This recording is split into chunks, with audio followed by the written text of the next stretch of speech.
My name is Denise. I'm 32 and I built my life on proving my parents wrong. As a successful real estate agent in Boston, I finally thought I'd earned their respect. Then came my brother Adam's birthday party, where my refusal to hand over my hard-earned condo ended with my mother smashing a champagne bottle against my head. They called me ungrateful while blood dripped down my face. What they didn't realize was that I knew exactly how to hit back where it would hurt most. Let me know in the comments where you're watching from, and don't forget to like and subscribe if you want to hear how I turned the tables on my abusive parents and took control of their most prized possession. I grew up in Wellesley, a wealthy Boston suburb where appearances mattered more than anything else. My parents, James and Catherine Thompson, built their entire identity around showing off their success. Our colonial-style home with its manicured lawn, my father's Mercedes, my mother's designer clothing collection, all carefully curated symbols of their status in our community. From an early age, I learned that my worth was measured by how well I could contribute to this facade. My brother Adam, 3 years older, somehow fit perfectly into their vision. He was athletic, socially adept, and never questioned their authority. I was different, bookish, independent, and constantly wondering why we needed to impress people we claimed not to care about. Denise, stand up straight. No one respects a woman who slouches, my mother would hiss before dinner parties, adjusting my dress while barely looking at me. Your brother is going to Harvard pre-med. What are you doing with those real estate brochures? My father would say, dismissively tossing aside my career research. While Adam received praise for minimal effort, I earned straight A's and still faced criticism. 98%. What happened to the other two? Became a running joke between Adam and me, though he never said it maliciously. He was caught in the middle, benefiting from their favoritism while witnessing their treatment of me. The Christmas I was 16 crystallized everything. Adam received a car, a brand new Audi, while I got a set of SAT prep books and a lecture about how I needed to catch up to my brother's accomplishments. I wasn't even old enough to drive yet. You'll thank us later, my mother said, misreading my disappointment as ingratitude. That night I made a decision that would shape my future. I would succeed not to please them, but to escape them. I poured myself into academics, earned a scholarship to Boston University, and chose business despite their pressure to pursue law or medicine. Every holiday visit became an exercise in deflecting criticism and protecting my growing independence. Business degrees are for people who can't handle real academic challenges, my father announced at Thanksgiving dinner my sophomore year. I smiled and passed the cranberry sauce. Interesting theory, Dad. After college, I shocked everyone by turning down corporate job offers to become a real estate agent. My parents were mortified. You're going to sell houses like some sort of glorified tour guide, my mother asked, her voice dripping with disdain. It's a commission-based business with unlimited earning potential, I replied calmly. I'll be my own boss. You'll come crawling back within 6 months, my father predicted. Their dismissal only fueled my determination. I moved into a tiny studio apartment in Boston and worked 7 days a week. While they continued to showcase Adam's medical school journey on social media and at country club gatherings, I quietly built my business client by client, property by property. The Boston real estate market didn't welcome newcomers with open arms. My first year was brutal. Long hours, rejected offers, and commission checks that barely covered my rent. But I discovered I had something valuable, an authentic approach in an industry known for fakeness. You're the first agent who didn't try to oversell me, my first major client told me after closing on his downtown loft. I'll be sending all my colleagues your way. By year 3, I had established a reputation for integrity and results. My specialty became historic properties with modern renovations, beautiful character-filled spaces that told a story while offering comfort. My client list grew to include tech executives, medical professionals, and even a few minor celebrities. One rainy Tuesday, I toured a unit in a converted textile mill in Charlestown. The moment I stepped inside, something shifted. Exposed brick walls, original hardwood flooring, floor-to-ceiling windows overlooking the harbor, It wasn't just another property, it felt like home. "This isn't officially listed yet," the seller's agent confided, "but they're asking $490,000, nearly $500,000, an impossible sum for most 30-year-olds, but not for me. Not after years of saved commissions, careful investments, and disciplined living." 3 weeks later, I signed the closing papers on my dream home. My hands trembled as I took the keys, not from fear, but from pride. This was mine. Purchased with money I earned representing success on my own terms. That evening I called my parents. Some childish part of me still wanted their approval. "I bought a condo today," I announced, trying to keep my voice steady. "Isn't that a bit premature?" "Property is a major responsibility," my father responded. "How much debt did you take on?" my mother asked, skipping congratulations entirely. I explained that I'd made a substantial down payment, had an excellent mortgage rate, and that the property would likely appreciate significantly. "Well, I suppose it's better than throwing money away on rent," was my father's lukewarm concession. I hung up and looked around my beautiful new space, reminding myself that their validation wasn't necessary. Yet something had changed in their tone, a new awareness that I wasn't failing as they'd predicted. Over the next 2 years, as my business continued to thrive, I noticed my parents mentioning my career more frequently to friends and family. Not with pride exactly, but with a calculating interest that made me uneasy. It wasn't until my cousin Rachel's wedding that I understood why. I overheard my mother talking to my aunt. "Denise has done surprisingly well for herself," she said. "That condo of hers is in one of the most desirable neighborhoods in Boston. It's comforting to know we have that safety net if we ever needed it." Safety net. My property as their safety net. The comment seemed strange, but I dismissed it as my mother's typical inappropriate self-importance. I had no idea it was the first warning sign of the storm heading my way. 6 months after overhearing my mother's comment, my brother called to discuss plans for his upcoming 35th birthday. "Mom and Dad want to do something special at Maison Laurent," he said, naming one of the most expensive restaurants in Boston. "Sounds nice," I replied, mentally calculating how much that would cost. "Just let me know my share of the bill." "Actually," Adam hesitated, "they're covering it. They're inviting about 30 people." This was unusual. My parents had been oddly subdued about spending lately. Typically, they'd have been talking about Adam's birthday celebration for months in advance. A week before the party, my cousin Rachel called me. "Is it true you're giving your condo to your parents?" she asked without preamble. "What, absolutely not? Who told you that?"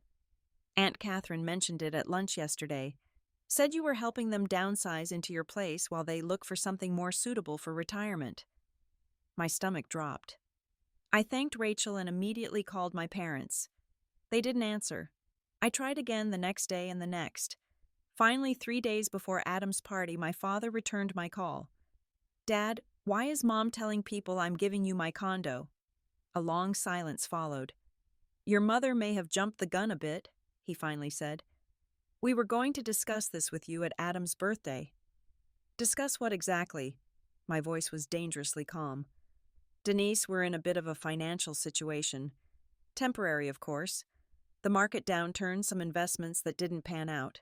We need to liquidate the house, but property values in Wellesley have dropped. Your condo would be perfect for us while we regroup." "So you're asking to borrow my condo?" I clarified. "Not exactly borrow. You're single, you could easily rent something smaller. We raised you, put you through college. It's time you help the family."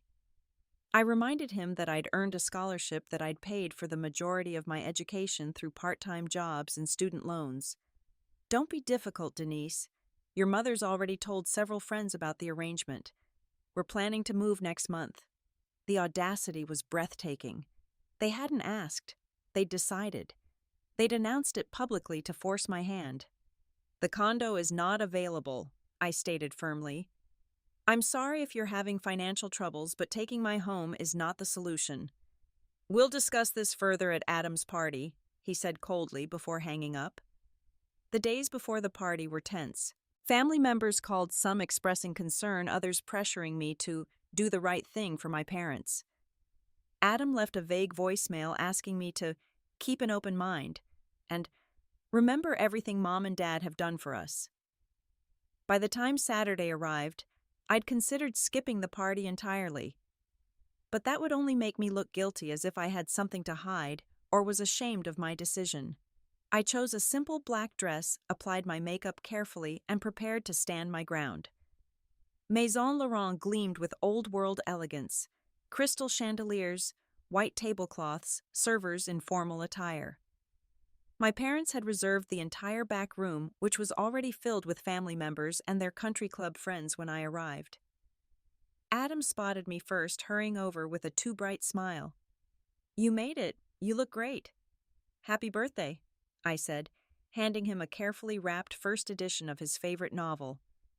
Despite everything, I loved my brother. My mother approached next, champagne glass in hand. Her Botox-frozen expression revealed nothing, but her eyes were cold. "Denise, so glad you could join us." "I wouldn't miss Adam's birthday," I replied evenly. "Of course not. Family obligation is important, isn't it?" The emphasis on obligation wasn't subtle. Throughout the appetizer course, I felt eyes on me. Conversations hushed when I approached. My father worked the room like a politician, stopping at each table, but conspicuously avoiding mine. By the time the main course arrived, the champagne had been flowing for over an hour. My father rose, glass in hand, to toast Adam. He spoke at length about Adam's accomplishments, his bright future, and then, with a calculated glance my way, about family support during difficult times. "Some family members understand sacrifice and gratitude," he added, his words slightly slurred, "while others take, and never give back." An uncomfortable silence fell over the room. Adam shifted in his seat, looking between our father and me. "Dad, maybe we should just enjoy dinner," he suggested quietly. My father ignored him. "Denise has been blessed with success thanks to the values and opportunities we provided her. Now that we need a small gesture of support in return, she refuses." I placed my napkin on the table and stood. "This isn't the time or place for this discussion." "Sit down," my mother hissed. "You're making a scene." "I'm not the one who brought this up during a birthday celebration," I pointed out. "You ungrateful little—" My father's face flushed dark red. "After everything we've done for you." "Like what exactly?" I asked, my voice steady despite my racing heart. "We gave you life. We put a roof over your head. We raised you." "Yes, you did the legal minimum required of parents." I agreed. "And now you want to take my home as payment for not neglecting me." Gasps rippled through the room. My mother stood now too, her champagne sloshing dangerously in her glass. "How dare you, after we sacrificed everything for you and your brother?" "My condo is not your retirement plan," I said firmly. "I worked for it. I earned it. I'm sorry you're having financial difficulties, but that doesn't entitle you to my property." What happened next seemed to unfold in slow motion. My mother's face contorted with rage. She stepped toward me, champagne bottle now in her hand instead of her glass. I saw Adam's eyes widen in alarm. Then came the impact. Glass against my temple, an explosion of pain, and warm liquid flowing down my face. Blood, not champagne. The room froze in collective shock. No one moved to help me. No one restrained my mother. I pressed my napkin to my bleeding head, turned without a word, and walked out. Behind me, I heard my father's voice. "See what you made her do? This is your fault, Denise." I drove myself to the emergency room, where a kind nurse cleaned and stitched the gash while asking careful questions about what really happened. I told her the truth. She gave me information about pressing charges and resources for family violence. That night, alone in my condo with 7 stitches in my temple, I made a decision. This wasn't just about a property dispute anymore. This was about decades of manipulation, emotional abuse, and now physical violence. For the first time in my life, I would not only stand up to my parents, I would hold them accountable. The week following the birthday party incident passed in a blur of physical pain and emotional processing. The cut on my temple required 7 stitches, leaving a visible reminder of my mother's violence. I took a week off work, something I'd never done before, and focused on healing both my body and mind. 3 days after the incident, I met with a lawyer to press charges against my mother for assault. The process felt surreal, providing a statement submitting photos of my injury listing witnesses. My attorney, Julia Ramirez, listened without judgment as I recounted not just the birthday party attack, but the pattern of emotional manipulation that had preceded it. Given the physical evidence and witness accounts, we have a strong case, Julia assured me. But I'm concerned about something else. You mentioned your parents expected to move into your condo because of financial problems. I nodded. Have you looked into their financial situation? Sometimes desperate financial circumstances can lead to desperate behavior. I hadn't considered this angle. With Julia's guidance, I hired a financial investigator to look into my parents' assets and liabilities, all legally accessible through public records. What we discovered shocked me. My parents, the paragons of financial success and stability, were drowning in debt. They had remortgaged the family home not once but twice. Credit card debt exceeded $120,000. There were tax liens, personal loans, and evidence of increasingly desperate refinancing attempts. They've been living beyond their means for at least a decade, the investigator explained, pointing to various documents. The recession hit them hard, but instead of downsizing, they borrowed more to maintain appearances. Why would they do that? I asked, stunned by the extent of their financial deception. It's surprisingly common among certain demographics, he explained. People who've built their identity around financial success can't admit when they're struggling. They borrow to maintain the illusion, thinking they'll recover before anyone notices. Usually they just dig themselves deeper. The family home, the showcase of their success, the stage for countless dinner parties and social gatherings, was 3 months from foreclosure. Now their plan made perfect sense. Take my condo, sell their house before the bank took it, and use whatever equity remained to clear some debts, while continuing to pretend everything was fine. Meanwhile, family members began reaching out. Some offered sympathy and support after witnessing the assault. Others, still under my parents' influence, suggested I was exaggerating or had provoked my mother. Adam finally called 4 days after his birthday disaster. I should have done something, he said, his voice heavy with guilt. I just froze. It's not your job to protect me from them, I replied. I knew they were having money problems, but I had no idea they were pressuring you about your condo. They told me you'd offered to help. Of course they did. A long pause followed. I'm sorry, Denise. For everything. For not seeing it sooner. His apology felt genuine, but insufficient. For 32 years, he had benefited from our parents' favoritism while witnessing their treatment of me. His silence had been a form of complicity. I appreciate that, I said, not quite ready to offer forgiveness. What will you do now? I don't know. I can't just cut them off, but after seeing what Mom did. Another silence. I understand, I said, and I did. Breaking free from manipulative family dynamics isn't simple, even when the abuse becomes physical and undeniable. As I recovered, a plan began forming in my mind. My parents had spent decades controlling the narrative, using social pressure and manipulation to get their way. They'd nearly destroyed their finances trying to maintain an image of success. And when faced with the consequences of their actions, they'd tried to take what was mine. It was time to use my professional expertise and their greatest vulnerability to teach them the lesson they so desperately needed to learn. Real estate was my world. I understood property values, market trends, foreclosure processes, and most importantly, I had connections throughout the industry. As my physical wound began to heal, I channeled my energy into research and preparation. First, I confirmed what the financial investigator had discovered. My parents' home was indeed in pre-foreclosure status. They had missed 4 mortgage payments, and the bank had begun proceedings. The house would likely go to auction within 60-90 days. My parents didn't know that I knew this. They were still operating under the assumption that they could pressure me into giving them my condo, sell their house on their terms, and avoid public humiliation. Their entire plan depended on saving face. I reached out to Bradley Kim, a colleague who specialized in distressed properties and foreclosure auctions. I need information on an upcoming foreclosure in Wellesley, I explained without mentioning my connection to the property. Bradley was discreet and thorough. Within days, he provided the auction date, minimum bid requirements, and his assessment of the property's current market value. It's a great investment opportunity, he noted. Needs some updates, but the neighborhood supports a much higher valuation than the auction minimum. Next, I consulted with my attorney about forming an LLC to make the purchase.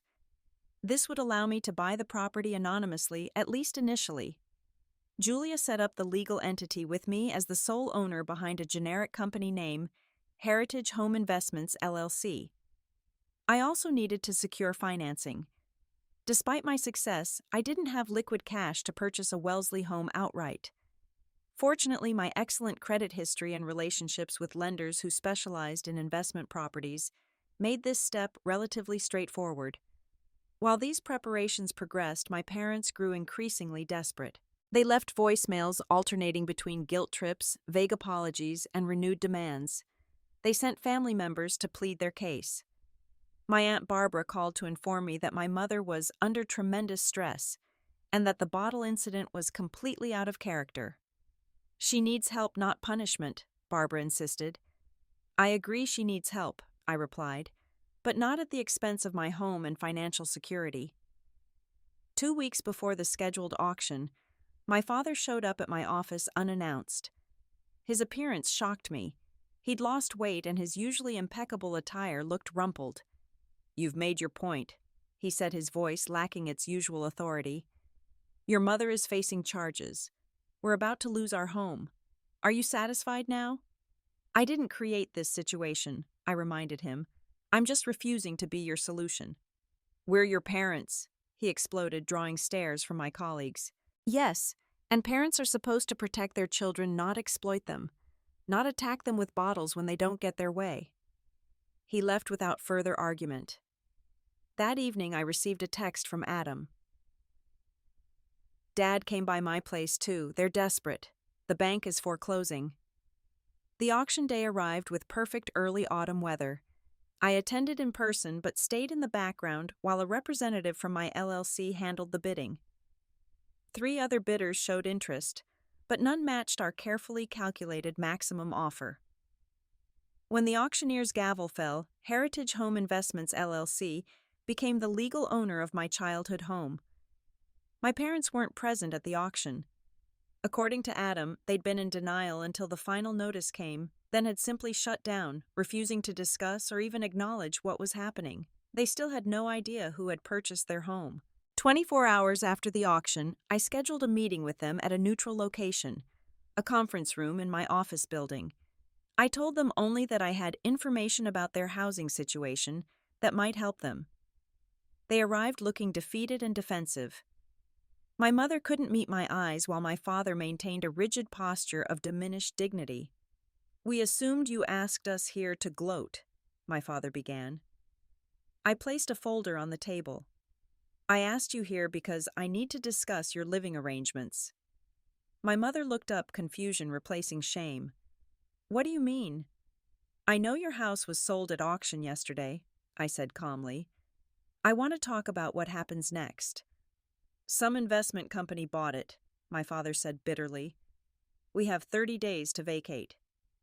I slid the folder toward them. "Heritage Home Investments, LLC, is the company that purchased your house. These are the ownership documents." They stared at the paperwork, not yet comprehending. "I am Heritage Home Investments," I said quietly. "I bought your house." The conference room fell completely silent. My father picked up the documents with trembling hands, scanning them as if searching for evidence that this was some elaborate hoax. My mother's face cycled through shock, confusion, and finally calculation. "You bought our house?" My father's voice barely rose above a whisper. "Yes." "Why?" my mother demanded, recovering her voice. "To humiliate us, to make us homeless." "I bought it as an investment property," I replied calmly, "and to give us all an opportunity to reset this destructive dynamic." What does that mean? My father's eyes narrowed with suspicion. It means you have options, which is more than you were planning to give me.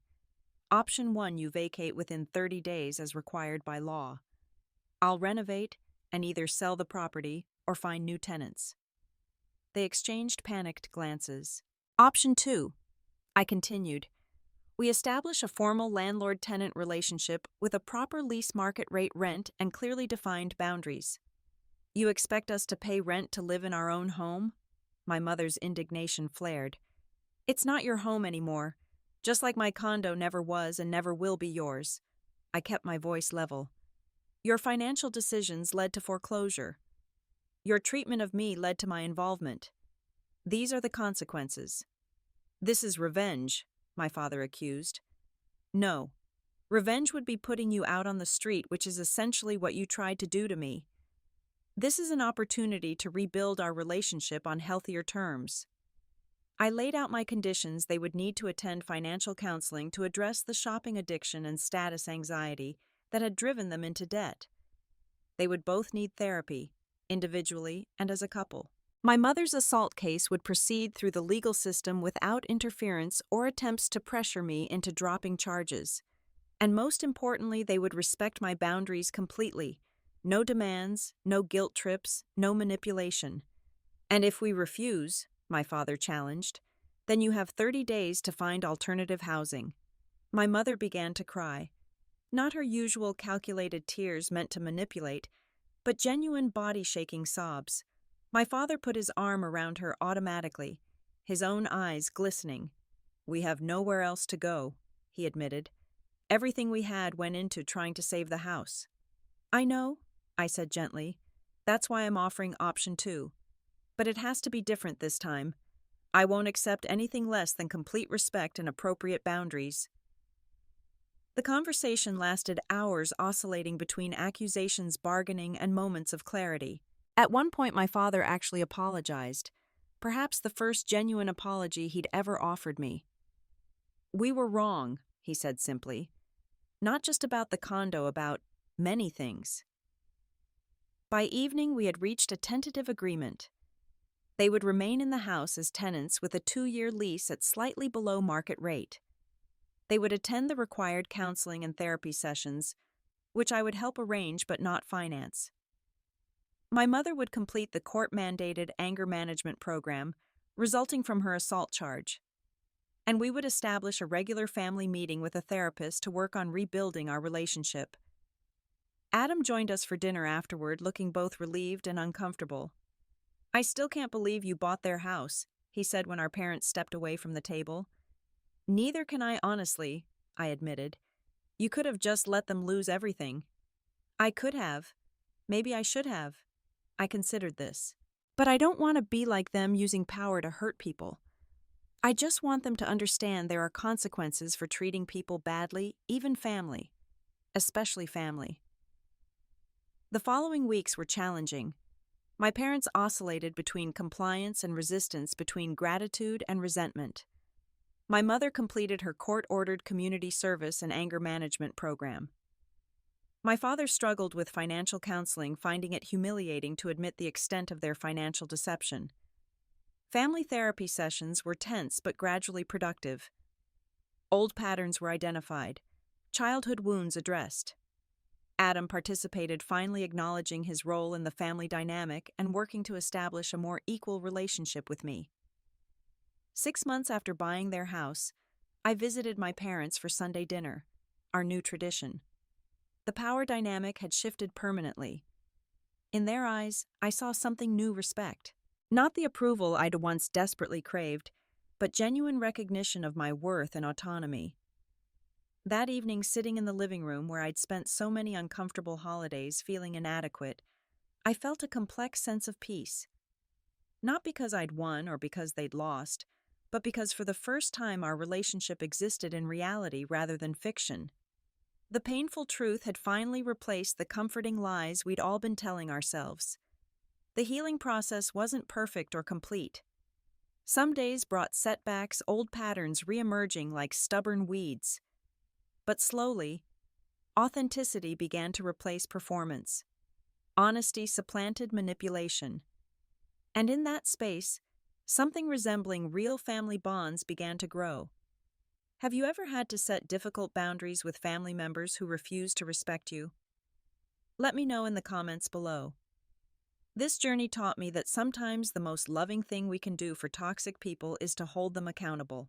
If my story resonated with you, please like, subscribe, and share with someone who might need to hear that standing up for yourself isn't selfish, it's necessary.